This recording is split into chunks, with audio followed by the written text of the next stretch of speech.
Welcome back to the Math Professors. If you enjoy content that can be found in any college math class, please consider liking, subscribing, and sharing. I'm Professor Van Hamlin. I'm going to cover the kernel of the derivative transformation that goes from P2 to P1. And just a little recap, and if you want to see the video, then I'll link to this.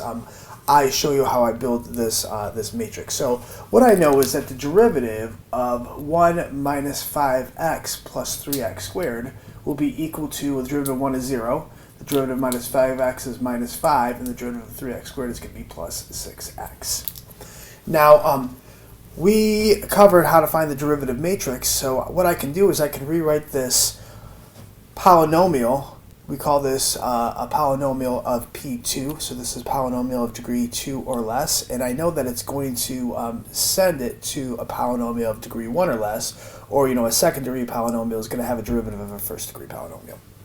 Now, D is this matrix, the derivative matrix. So it's interesting that this linear transformation is also the derivative. So when I multiply this, this row times this column, 0 times 1, 1 times minus 5, 0 times 3 is going to give us minus 5, and then 0, 0, 6. So what I can see is I'm going to get this matrix negative 5, 6. Now remember, the basis of P2 is 1x and x squared, because all P2 matrices, or I should say all P2 polynomials, is just a linear combination of these bases.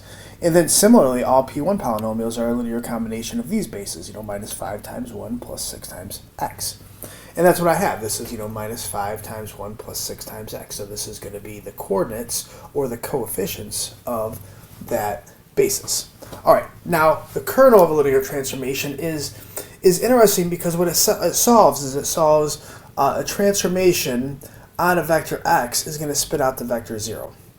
Now, this result's kind of interesting because I'm really asking, the derivative of what polynomials of degree 2 or less are going to give us 0 back. And it's very intuitive, but it's nice to see that this kernel is going to give us something that we expect to get. So, thus verifying that, the derivative is a linear transformation. It plays by all the same rules, and it gives you the same things that you would expect. So, let's do this. Now, our linear transformation, I call it the D transformation for derivative. And what I'm going to do is I want D of, and I'm going to say P2 here. It's going to be all vectors in P2. I'm trying to solve this thing equal to, the 0 vector. Now, the 0 vector is going to be the 0 vector in P1, because we know it goes from P2 to P1. Now, remember the kernel of the transformation is nothing more than the null space of that particular matrix. So really all I need is its null space. So I'm really asking this. I'm asking, what is 0, 1, 0, 0, 0, 2 multiplied by, we're going to say this as A, B, C, because these are going to be the coefficients of any general second degree polynomial. And what I wanted to do is I wanted to spit back the 0 vector, but remember it's going to be in P1, so I want this to spit back 0 plus 0x. So really I'm asking, this is the question, the derivative of a plus bx plus cx squared is equal to 0 plus 0x. I'm trying to figure out what A, B, and C is going to make, this happen. So what I'm going to do is I'm just going to do this through row reduction. I'm going to join this matrix with that 0 vector, so 0, 1, 0, 0, 0, 2, and then join it with the 0 vector. And then when I row reduce echelon form this thing, we know that I can rewrite this as all I have to do is just multiply the second row by 1/2. So this is going to give us 0, 1, 0, 0. Then multiply everything by 1/2 is become 0, 0, 1, 0. Okay, so what does this say? Well, remember that it's this exact thing for A and B and C. So what we have here is this says that 0, 1, 0, 0, 0, 1 multiplied by, A, B, C is going to be equal to 0. So what this gives us is, a system of equations. So what I have is 0a plus 1b plus 0c is going to be equal to 0.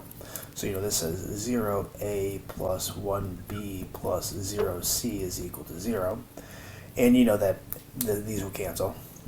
So really all this says that, b has to be equal to 0. Now the next line says, 0a, 0b, 1 times c, so 0a plus 0b plus 1 times c is going to also be equal to that 0. And again, these will cancel, so this simply just says c is equal to 0. Now it has no restrictions on a, so what I'm going to say is that a is free. It's free to be any value that we want.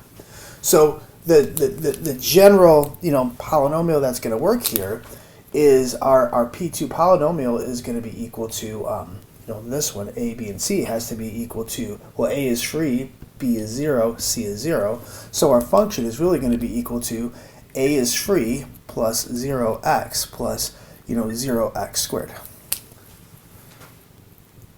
And when we take this thing's derivative, it's guaranteed to give us back the 0 vector. So, what is the derivative with respect to x of a plus 0x plus 0x squared? Well, the derivative of a constant is nothing more than 0. The derivative of this is, these are just gone, so this is really just the derivative with respect to x of just a constant. So, 0, so it's pretty obvious.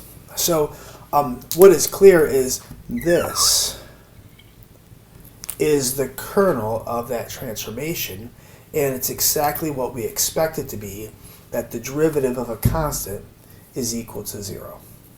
So if you like the content, please subscribe.